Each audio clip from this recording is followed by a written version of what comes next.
नमस्कार, कैसे हैं आप सभी। आप सभी ने कक्षा 12 में अध्याय 11 भाग 2 पढ़ लिया। भाग 2 में आपने जाना कि पुनर्योगज प्रौद्योगिकी की क्रियाविधि कैसे कराई जाती है। इसके 4 स्टेप होते हैं, जिसमें मैंने आपको बताया था। सबसे पहले हम वांछित गुण वाले जीन को उसकी कोशिका से अलग करते हैं। दूसरा, वाहक डीएनए अणु का चयन करते हैं। तीसरा, वांछित जीन को उस वाहक डीएनए से जोड़ते हैं। और चौथा, पुनर्योगज डीएनए अणु को परपोषी कोशिका में स्थानांतरित करके उत्पाद प्राप्त करते हैं। इसमें हम सबसे पहले टॉपिक के बारे में पढ़ेंगे। जो पहला चरण है, जैव प्रौद्योगिकी की क्रियाविधि का जो पहला चरण है वो हम जानेंगे। जैव प्रौद्योगिकी की क्रियाविधि में 4 चरण होते हैं। कौन कौन से? वांछित डीएनए खंड अथवा जीन का विलगन एवं वरण यानी आइसोलेशन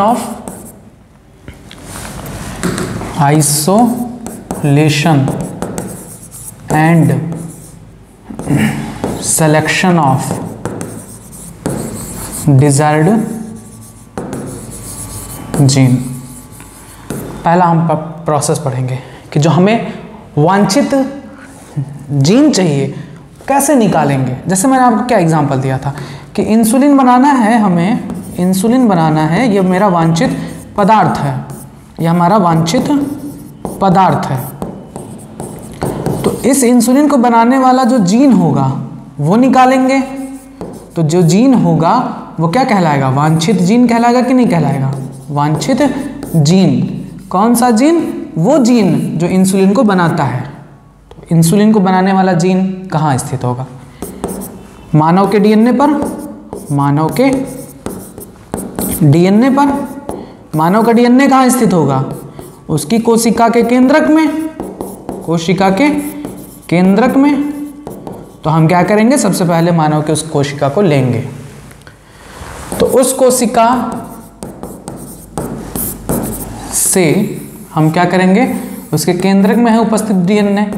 पहले हम कोशिका झिल्ली को हटाएंगे, क्योंकि मानव में कोशिका भित्ति नहीं पाई जाती, कोशिका झिल्ली पाई जाती है। कोशिका झिल्ली को हटाएंगे। फिर इसमें अन्य जो कोशिकांग पाए जा रहे हैं, डीएनए, प्रोटीन अणु और आरएनए, इन सभी को क्या करेंगे? हम डिग्रेड करेंगे, नष्ट कर देंगे।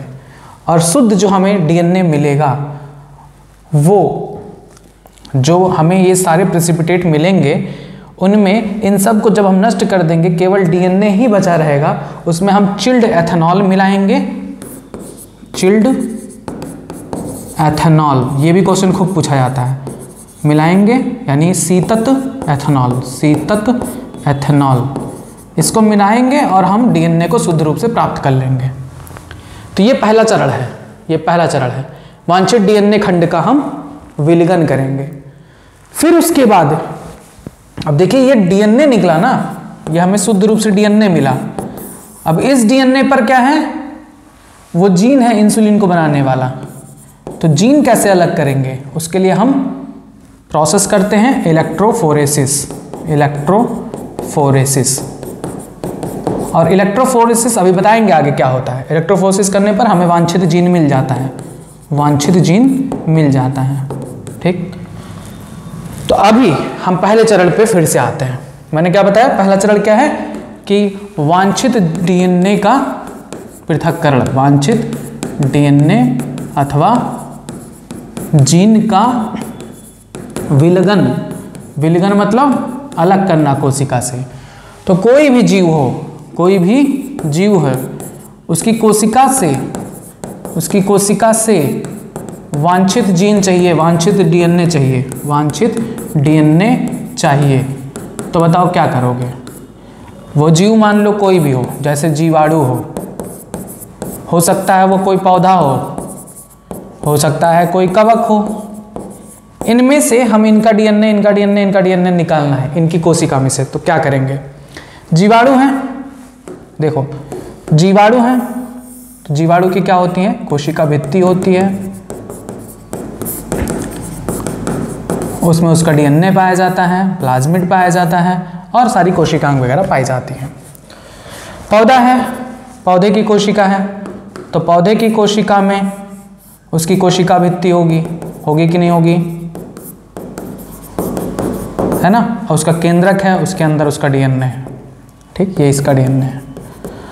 अब मान लो कोई कवक है, तो कवक की कोशिका है, तो कवक की कोशिका में भी कोशिका भित्ति होगी। जंतु में तो कोशिका भित्ति पाई नहीं जाती, इनके अंदर कोशिका भित्ति है, इनके अंदर डीएनए केंद्रक में पाया जा रहा है। अब बताओ, समस्या आ गई कि इनके जो डीएनए हैं वे चारों तरफ से कोशिका भित्ति द्वारा घिरे होते हैं। तो सबसे पहले हमें इनका जो डीएनए चाहिए, तो हम सबसे पहले क्या करेंगे, इनका डीएनए चाहिए तो सबसे पहले हम इनके कपड़ों को उतारेंगे। कपड़ों को उतारेंगे मतलब इनके हम कोशिका भित्ति को नष्ट करेंगे। जब कोशिका भित्ति नष्ट हो जाएगी तो अंदर का सारा सामान हमें मिल जाएगा। ये तिजोरी है, चारों तरफ से इसे पैक किए कोशिका भित्ति। तो अब ये बात आती है कि किसकी कोशिका भित्ति को गलाने के लिए हम कौन सा एंजाइम यूज करेंगे। तो जीवाणु की कोशिका भित्ति को गलाने के लिए हम यूज करते हैं लाइसोजाइम एंजाइम। Lysozyme enzyme. जीवाणु की भित्ति किससे मिलकर बनी होती है, यह भी बहुत इंपॉर्टेंट क्वेश्चन है, बार बार पूछा जाता है। जीवाणु की भित्ति किससे मिलकर बनी होती है, पेप्टाइडोग्लाइकॉन से। नैम और NAG, N acetyl muramic acid और N acetyl glutamic acid, N acetyl muramic acid और एन एसिटिल ग्लूटामिक एसिड, इनसे मिलकर बनी होती है। यानी जीवाणु की जो कोशिका भित्ति होती है पेप्टाइडोग्लाइकॉन की बनी होती है। पेप्टाइडोग्लाइकॉन कौन कौन से, नैम और नैग। तो इनकी कोशिका भित्ति को गलाने के लिए हम लाइसोजाइम एंजाइम प्रयोग करेंगे, इनकी कोशिका भित्ति नष्ट हो जाएगी, अंदर का सारा सामान हमें मिल जाएगा। मान लो कोई पौधा है, पौधे का डीएनए चाहिए, तो उसके डीएनए को गलाने के लिए, डीएनए प्राप्त करने के लिए पहले पौधे की कोशिका भित्ति को गलाएंगे। तो पौधे की कोशिका भित्ति किससे मिलकर बनी होती है, बताइए, बताए हैं, सेलुलोज से। तो इसको गलाने वाला जो एंजाइम है उसको डाल देंगे, कौन सा, सेलुलेज, सेलुलेज एंजाइम, ठीक है। कवक है, कवक की कोशिका भित्ति किससे मिलकर बनी होती है, काइटिन से मिलकर बनी होती है। तो इसको गलाने वाला एंजाइम काइटिनेज ऐड कर देंगे, काइटिनेज एंजाइम। तो इससे क्या होगा, इसकी कोशिका भित्ति नष्ट हो जाएगी। मतलब जिस भी कोशिका का हमें डीएनए चाहिए, सबसे पहले हम उस कोशिका की कोशिका भित्ति को नष्ट करेंगे। उसके लिए अलग अलग एंजाइम हैं, जीवाणु के लिए लाइसोजाइम, पौधों के लिए सेलुलेज, कवक के लिए काइटिनेज एंजाइम। कोशिका भित्ति नष्ट हो गई, अंदर का जितना भी प्रोडक्ट है बाहर। अब अंदर के प्रोडक्ट में क्या आएगा, डीएनए आएगा, उसका आरएनए पाया जाएगा और उसमें प्रोटीन पाया जाएगा, प्रोटीन पाया जाएगा। हो सकता है उसमें कार्बोहाइड्रेट वगैरह हो और भी अन्य चीज़ें हो सकती हैं, ठीक है। तो अंदर का जो भी मटेरियल मिलेगा उसको हम एक सीसी में लेंगे,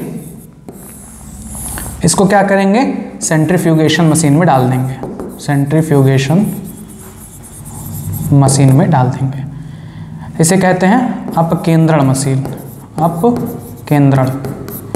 ये एक मशीन होता है जो इसको बहुत तेजी से घुमाएगा, तो घुमाने पे जितने भी मटेरियल हैं सब बाहर आ जाते हैं, ठीक। जो घुलित अवस्था में होती है वो प्रेसिपिटेट अलग अलग हो जाती हैं। अब इस मिश्रण में क्या है, डीएनए भी हैं, आरएनए भी हैं और प्रोटीन भी हैं, कार्बोहाइड्रेट भी हैं। हमें चाहिए शुद्ध डीएनए। तो इनको शुद्ध डीएनए प्राप्त करने के लिए हम क्या करेंगे, आरएनए को डिग्रेड करने वाले एंजाइम को इसमें ऐड कर देंगे। कौन से एंजाइम को ऐड करेंगे, राइबोन्यूक्लिएज, राइबोन्यूक्लिएज। तो राइबोन्यूक्लिएज एंजाइम आरएनए को नष्ट कर देगा। प्रोटीन को डाइजेस्ट करने के लिए प्रोटीएज ऐड कर देंगे, इसमें प्रोटीन नष्ट हो जाएगा। कार्बोहाइड्रेट है तो कार्बोहाइड्रेटेज यूज करेंगे, कार्बोहाइड्रेटेज यूज करेंगे, ठीक, इसमें डाल देंगे तो कार्बोहाइड्रेट भी नष्ट हो जाएगा। यानी इसमें, इस मटेरियल में जो भी चीज़ें हैं सबको डिग्रेड करने के लिए हम वो मटेरियल इसमें डाल देंगे, एंजाइम। तो ये सब नष्ट हो जाएंगे, बचेगा क्या, शुद्ध डीएनए। अब इस शुद्ध डीएनए को एकदम शुद्ध रूप में प्राप्त करने के लिए हम क्या करेंगे, थोड़ा सा तिरछा काहे बन रहा है, अब इसमें हमें पीला बना दें। शुद्ध डीएनए कैसे मिले, इसके लिए हम इसमें ऐड कर देते हैं finally chilled ethanol. Chilled ethanol, शीतत एथेनॉल। ये क्वेश्चन आप लोगों को खुद पूछा जा रहा है बोर्ड वगैरह में और नीट में भी पूछा गया है। शीतत एथेनॉल किस लिए मिला जाता है? डीएनए को अलग करने के लिए। जब इसमें हम इस मटेरियल में जब हम चिल्ड एथेनॉल डाल देते हैं तो हमें शुद्ध रूप से डीएनए एकदम अलग प्राप्त हो जाता है। डीएनए धागे के रूप में हमें प्राप्त हो जाता है। बस हमें यही करना था पहले स्टेप में। पहले स्टेप में हमें क्या करना था? पहले स्टेप में हमें यही करना था कि वांछित डीएनए का विलगन। अभी हमने उस कोशिका से डीएनए, पूरा डीएनए निकाला है, अभी जीन अलग नहीं किया है। क्या किया है? डीएनए अलग किया है। और पहले ही स्टेप में मैंने आपको क्या बताया है? वांछित डीएनए खंड अथवा जीन का विलगन व वरण। तो देखिए, विलगन मतलब आइसोलेशन, आइसोलेशन मतलब आइसोलेट कर लो, कोशिका से डीएनए निकाल लो। वर्ण मतलब सिलेक्शन, हमें अब क्या करना है? दूसरा स्टेप सेलेक्ट करना है। इस डीएनए में वो जीन सेलेक्ट करना है जो हमें चाहिए। डीएनए लंबा होगा ना, उसमें से हमें वो जीन चाहिए जो इंसुलिन को बनाता है। इसके लिए क्या करेंगे? जो डीएनए हमें मिला है उसे हम प्रतिबंधन एंडोन्यूक्लियेज एंजाइम से कट करेंगे। प्रतिबंधन एंडोन्यूक्लियेज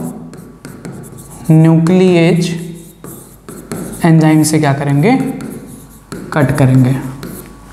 तो डीएनए इस एंजाइम से कट करने के बाद बहुत सारे छोटे छोटे छोटे छोटे खंडों में टूट जाएगा डीएनए। यहाँ पर डीएनए के बहुत सारे खंड हैं, ठीक। अब इन खंडों में से हमको सेलेक्ट करना है वांछित जीन। अब इसके लिए हम क्या कराते हैं? इलेक्ट्रोफोरेसिस। Electrophoresis,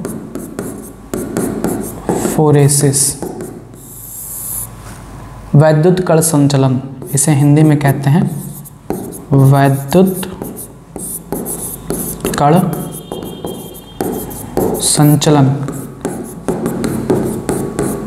electrophoresis. इसमें क्या होता है? ये एक सिस्टम है इलेक्ट्रोफोरेसिस का, जिसमें एक तरफ होता है कैथोड प्लेट और दूसरी तरफ होता है anode plate. Anode plate, anode होता है पॉजिटिवली चार्ज्ड और कैथोड होता है निगेटिवली चार्ज्ड। और आपको पता है कि डीएनए का जो खंड है, डीएनए भी क्या होता है? निगेटिवली चार्ज्ड होता है, निगेटिव चार्ज, ऋणात्मक आवेशित। तो जब इसमें हम उन डीएनए खंडों को ऐड करते हैं, जो डीएनए के खंड प्राप्त हुए हैं उन डीएनए के खंडों को इसमें हम ऐड करते हैं कैथोड वाली सिरे पर। तो ये डीएनए के खंड जब इसे हम पावर सप्लाई से कनेक्ट करते हैं तब चूंकि डीएनए निगेटिव चार्ज होता है, ये डीएनए के खंड पॉजिटिव चार्ज एनोड की तरफ गति करते हैं और इससे जितने भी डीएनए के खंड हैं वे क्रम में व्यवस्थित हो जाते हैं।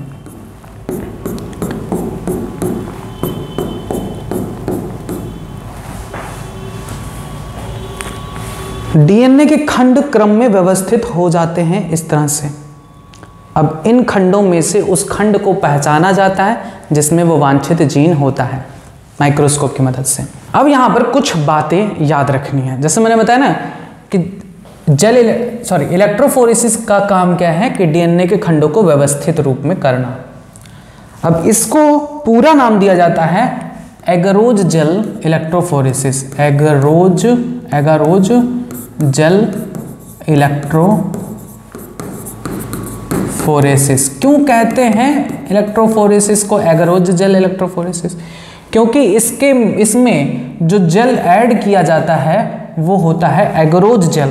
मोस्ट इंपॉर्टेंट पॉइंट जो बार बार पूछा जाता है, इलेक्ट्रोफोरेसिस में कौन सा जेल प्रयोग किया जाता है? एगरोज जेल प्रयोग किया जाता है। इसमें इस सिस्टम में इस प्लेट पर यह जेल पहले ऐड किया जाता है, एगरोज जेल। ये एगरोज जेल पूछा जाता है कि कहाँ से प्राप्त होता है? एगरोज जेल प्राप्त होता है समुद्री घास से, सीवीड्स से, सीवीड्स से, क्योंकि ये पूरी तरीके से न्यूट्रल होता है और न्यूट्रल ही हमें मीडियम चाहिए। न्यूट्रल मीडियम के लिए ही हम एगरोज जेल का प्रयोग करते हैं, जिससे निगेटिवली चार्ज डीएनए एनोड की तरफ जा सके। अब हम एगरोज जेल प्लेट में ऐड किए, डीएनए खंडों को डालें, इलेक्ट्रिक सप्लाई दिए, तो डीएनए जो कि निगेटिवली चार्ज है पॉजिटिवली चार्ज एनोड की तरफ मूव करी और इससे डीएनए पूरे व्यवस्थित क्रम में बन गई।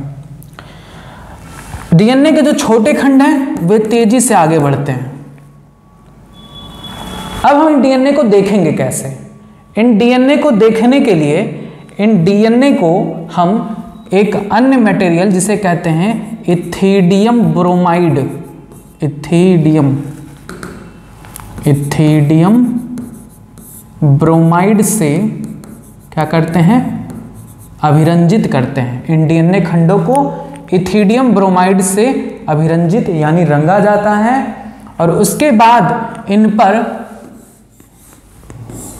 यूवी रेज डालते हैं, यूवी रेज, अल्ट्रावायलेट किरणें, ठीक है, पराबैंगनी किरणें हम ऐड करते हैं और हमें डीएनए के खंड चमकीली नारंगी रंग की दिखाई देती हैं, नारंगी रंग की दिखाई पड़ती हैं। याद करिए ये सब बातें बहुत इंपॉर्टेंट हैं। मैंने आपसे बताया ना कि हमने डीएनए को तो अलग कर लिया, अब हमें जीन सेलेक्ट करना है कि कौन सी जीन हमारे लिए चाहिए, हमें वांछित उत्पाद के लिए चाहिए। तो उस जीन को प्राप्त करने के लिए हम पहले इन डीएनए खंडों को व्यवस्थित करेंगे और उसके बाद इनको देखने के लिए हम इसमें इथिडियम ब्रोमाइड यूज करेंगे, यूवी रेज डालेंगे, चमकीली नारंगी पट्टी के रूप में दिखाई देंगे, माइक्रोस्कोप की मदद से हम उस जीन को छांटेंगे जो हमारे यूज किए हैं। अब वो जीन संख्या में कम होगा, एक संख्या में पाया जाएगा, हो सकता है 2-3 पाया जाए, रेयरली एक ही होता है। तो अब उस एक जीन को किसी कारणवश बर्बाद ना होने दिया जाए, इसके लिए हम इसकी खूब प्रतियां बनाते हैं, खूब कॉपीज बनाते हैं। किसकी मदद से? पीसीआर की मदद से। अब पीसीआर की मदद से कैसे एक जीन से कई सारे जीन बनाते हैं ये आगे आपको बताएंगे नेक्स्ट टर्म में। अब आइए यहाँ पर कुछ और बातें हम आपको बताते हैं।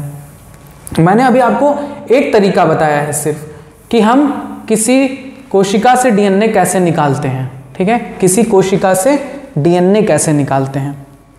डीएनए निकालने के लिए हम उस कोशिका की कोशिका भित्ति को गलाएंगे, फिर उसके अंदर जितने भी मटेरियल होंगे उसको सेंट्रीफ्यूज करेंगे, फिर उसमें जितने भी मटेरियल उसको नष्ट करने के लिए एंजाइम डालेंगे, हमें डीएनए मिलेगा, उसमें हम चिल्ड एथेनॉल डालेंगे जिससे हमें शुद्ध रूप से डीएनए प्राप्त हो जाएगा। एक तो ये मेथड है। दूसरा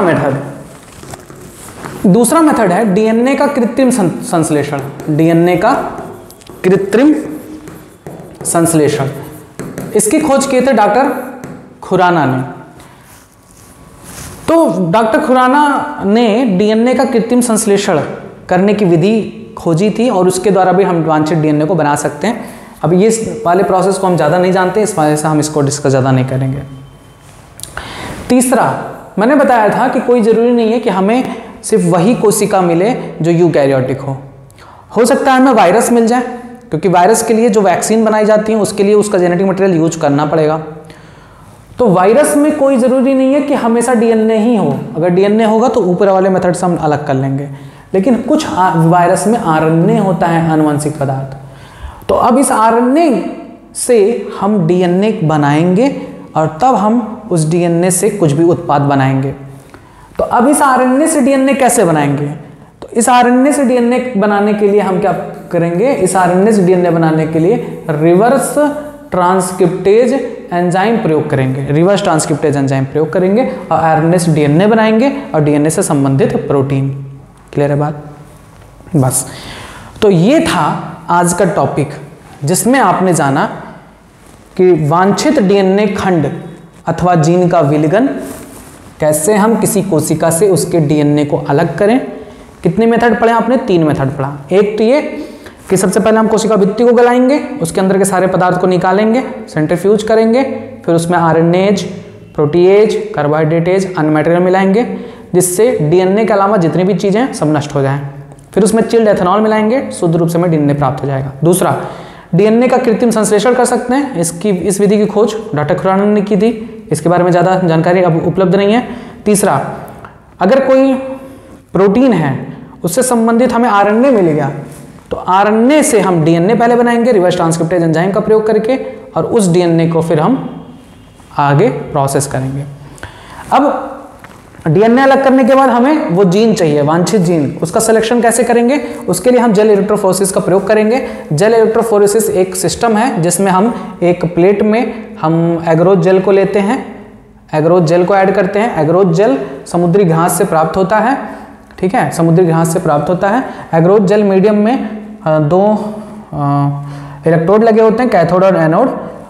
जब डीएनए खंडों को हम इसमें ऐड करते हैं तो और इलेक्ट्रिक चार्ज देते हैं तो डीएनए चूंकि निगेटिवली चार्ज होता है, पॉजिटिवली चार्ज एनोड की तरफ खींचता है और डीएनए व्यवस्थित हो जाता है। इसमें हम इथिडियम ब्रोमाइड ऐड करते हैं जिससे कि वो उस पर हम यूवी रेज डालने पर वो चमकीले नारंगी रंग की पट्टियों के रूप में डीएनए दिखाई देती हैं और माइक्रोस्कोप की मदद से हम वांछित डीएनए को प्राप्त कर लेते हैं। बस ये था पहला स्टेप, कि पहले स्टेप में आपने डीएनए को अलग किया और जीन को अलग किया।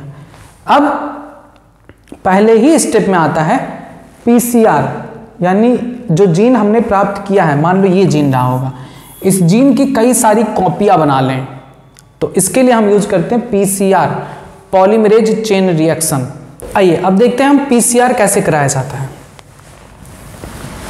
हमें वांछित जीन मिल गया है, वांछित जीन मिल गया है, एक ठो मिला है।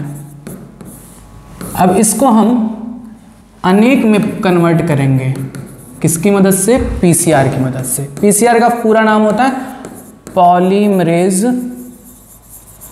Chain reaction, chain reaction, polymerase chain reaction. तो पीसीआर की मदद से हम, पीसीआर में 3 स्टेप होते हैं।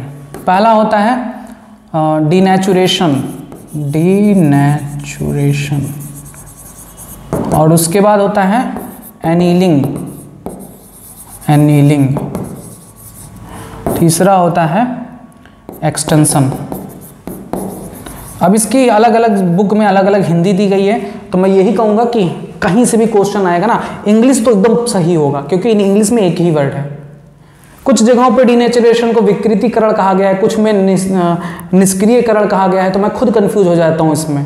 तो मैं क्या किया हूँ, इंग्लिश याद कर लो चुपचाप, हिंदी की जरूरत नहीं पड़ी। डीनेचुरेशन में मतलब हम उसको गर्म करेंगे, एनीलिंग में प्राइमर्स ऐड होंगे, एक्सटेंशन में अनुपूरक न्यूक्लियोटाइड से डीएनए की पूरी श्रृंखला बनेगी। हो सकता है कि इसको इंग्लिश में निष्क्रियकरण कहते हैं, निष्क्रियण।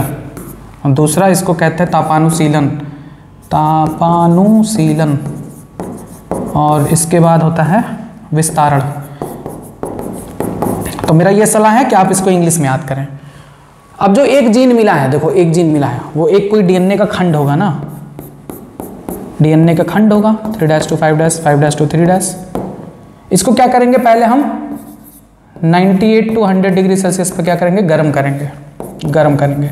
आपको पता है कि डीएनए को गर्म करने पर उसके स्टैंड्स अलग हो जाते हैं, तो दोनों स्टैंड अलग हो जाएंगे, 3' to 5' अलग और 5' to 3' स्टैंड अलग। इनके बीच जो हाइड्रोजन बॉन्डिंग होती है टूट जाती है, दोनों स्टैंड अलग। ये पहला स्टेप है। क्योंकि जिस माध्यम में हम इसको रखते हैं, जिस माध्यम में रख के हम इसको गर्म करते हैं, उस माध्यम में हम प्राइमर्स भी ऐड करते हैं, प्राइमर्स।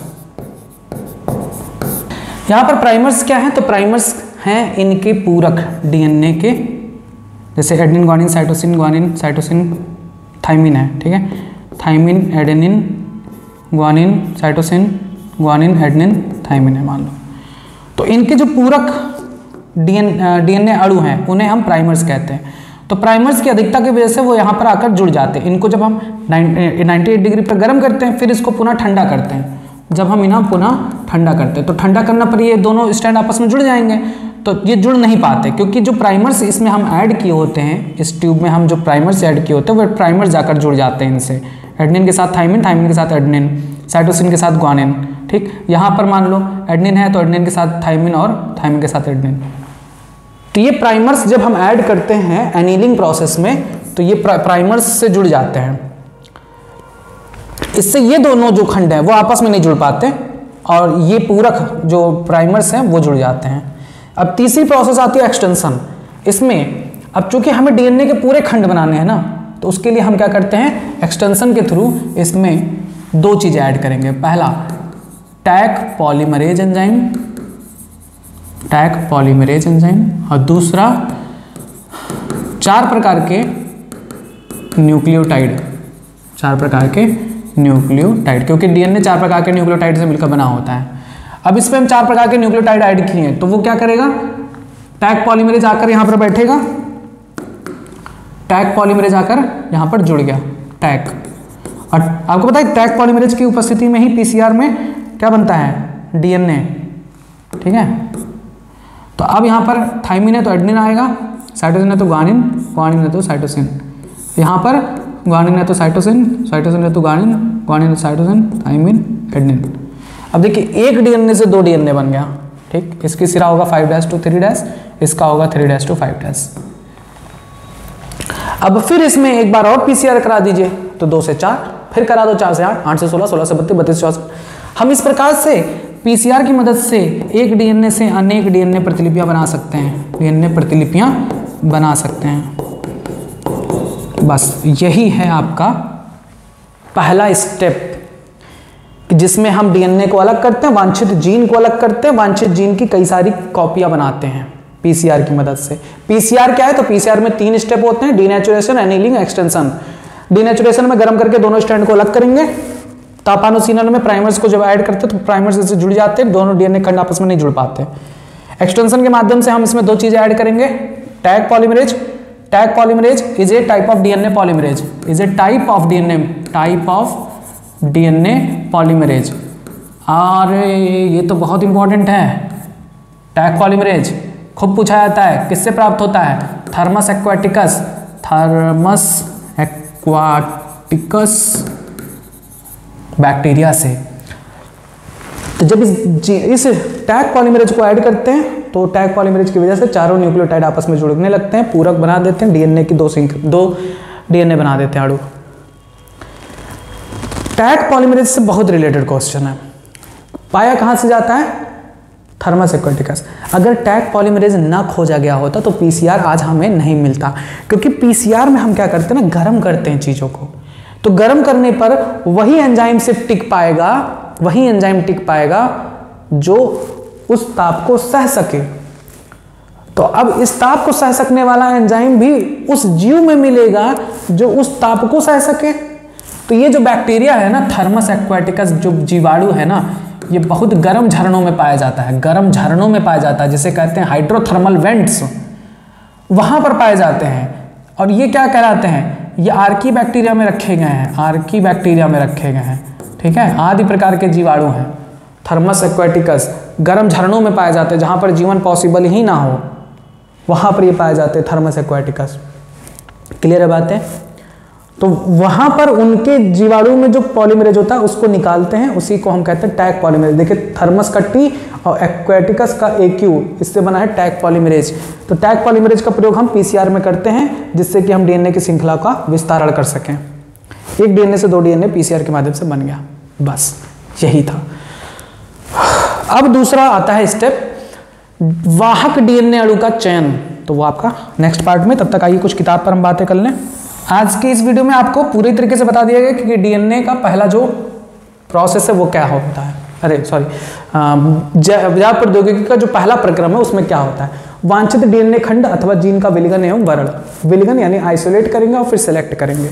इसके लिए क्या करते हैं, यूकैरियोटिक कोशिका के डीएनए अणुओं को प्रतिबंधन एंजाइम द्वारा काटने के लिए आवश्यक है कि डीएनए अणुओं को पहले कोशिका से बाहर निकाला जाए।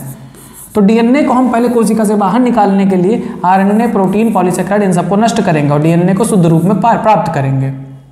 इसके लिए हम क्या करते हैं, देखिए कोशिका का इसके 3 मेथड है।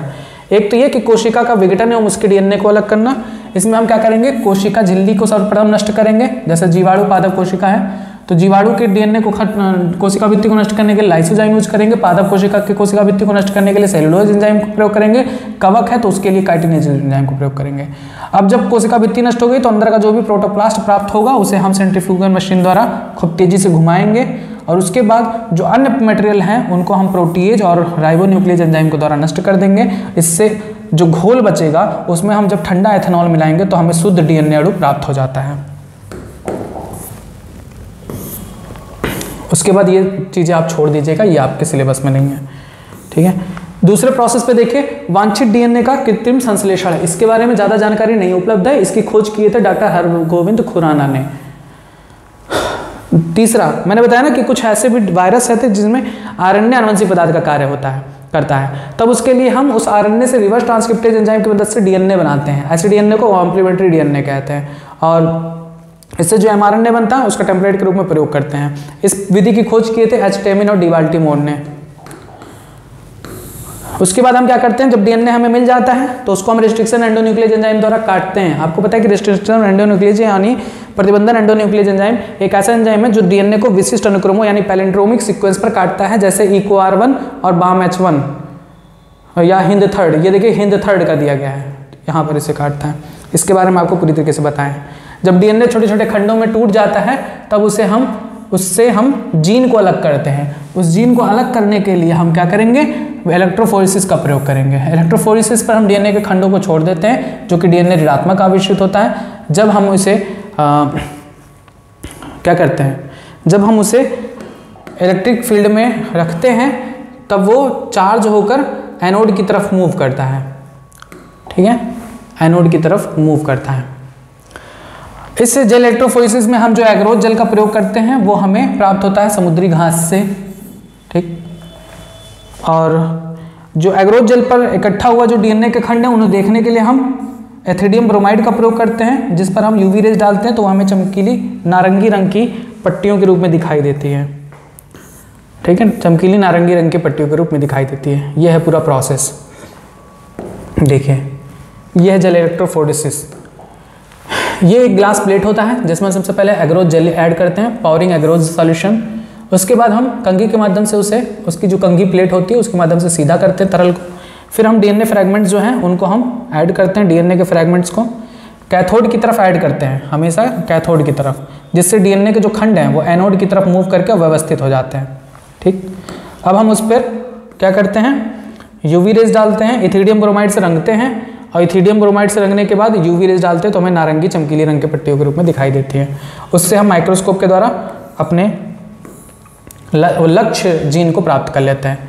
अब जब जीन मिल जाता है तो उसको हम पीसीआर की मदद से अनेक कॉपियाँ उसकी तैयार करते हैं। पीसीआर की मदद से हम उसकी अनेक प्रतिलिपियाँ तैयार करते हैं, ठीक। पीसीआर क्या है, पॉलीमरेज चेन रिएक्शन होता है जिसमें हम डीएनए को इन विट्रो माध्यम में तैयार कर सकते हैं। इसकी खोज कैरी मुलिस ने की थी। इसमें सबसे ज़्यादा इंपॉर्टेंट है एंजाइम जो कि है tag DNA polymerase. Tag DNA polymerase हमें थर्मस एक्वाटिकस नामक बैक्टीरिया से प्राप्त होता है, ठीक। ये देखिए थर्मस एक्वाटिकस बैक्टीरिया, ये बैक्टीरिया गर्म झरनों यानी हाइड्रोथर्मल वेंट्स में पाए जाते हैं जो उच्च ताप को भी सहन कर सकते हैं, ठीक। अब इस प्रक्रिया में 3 स्टेप होती हैं, मैंने आपको बताया है। सबसे पहले डीनेचुरेशन, जिसमें डीएनए को गर्म करते हैं 98 डिग्री सेल्सियस पर, जिससे डीएनए के दोनों स्ट्रैंड अलग हो जाते हैं।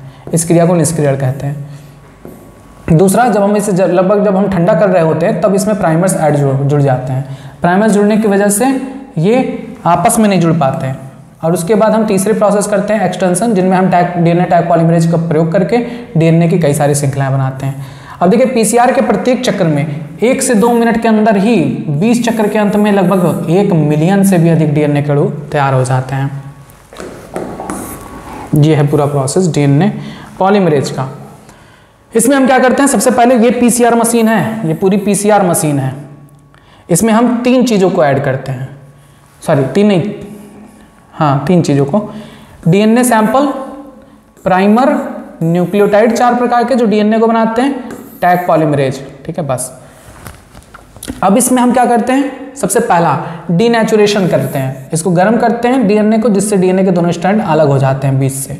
फिर प्राइमर्स इससे आके जुड़ जाते हैं एनीलिंग प्रोसेस कहलाता है। फिर इसमें टैग पॉलीमरेज की सहायता से और 4 प्रकार के न्यूक्लियोटाइड की सहायता से डीएनए की पूरी श्रृंखला बन जाती है और इस प्रकार से एक डीएनए से 2 डीएनए प्राप्त हो जाता है। ऐसी कई बार हम श्रृंखलाएं करते हैं जिससे हमें कई सारी प्रतियां प्राप्त हो जाती है डीएनए की। ये था पीसीआर मेथड, यानी जैव प्रौद्योगिकी का पहला स्टेप कंप्लीट कि वांछित जीन का विलिगन और वर्ण।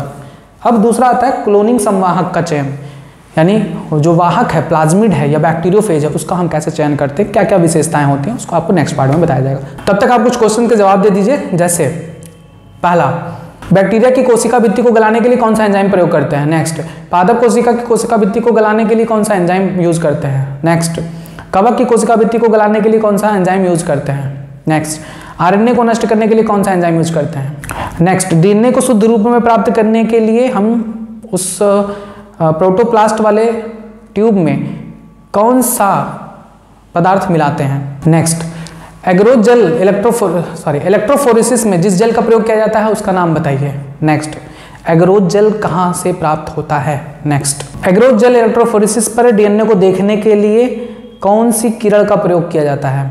नेक्स्ट, जब एग्रोजल पर रखे डीएनए को इथिडियम ब्रोमाइड से रंजित किया जाता है और उस पर यूवी रेज डाला जाता है तब वो किस रंग की पट्टियों के रूप में दिखाई देती हैं। नेक्स्ट, जेल इलेक्ट्रोफोरेसिस में डीएनए किस इलेक्ट्रोड की तरफ मूव करता है, एनोड या कैथोड की तरफ। नेक्स्ट, पीसीआर यानी पॉलीमरेज चेन रिएक्शन में कौन से 3 स्टेप्स या चरण आते हैं, उनको क्रम से आप बताएं।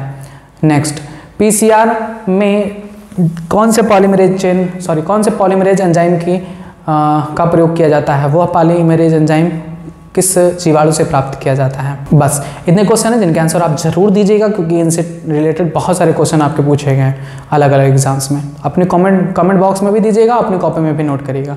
आगे जो भी वीडियो होगा जल्दी प्रोवाइड कराया जाएगा। तब तक आप जुड़े रहिए यूट्यूब चैनल बायोलॉजी के साथ। धन्यवाद।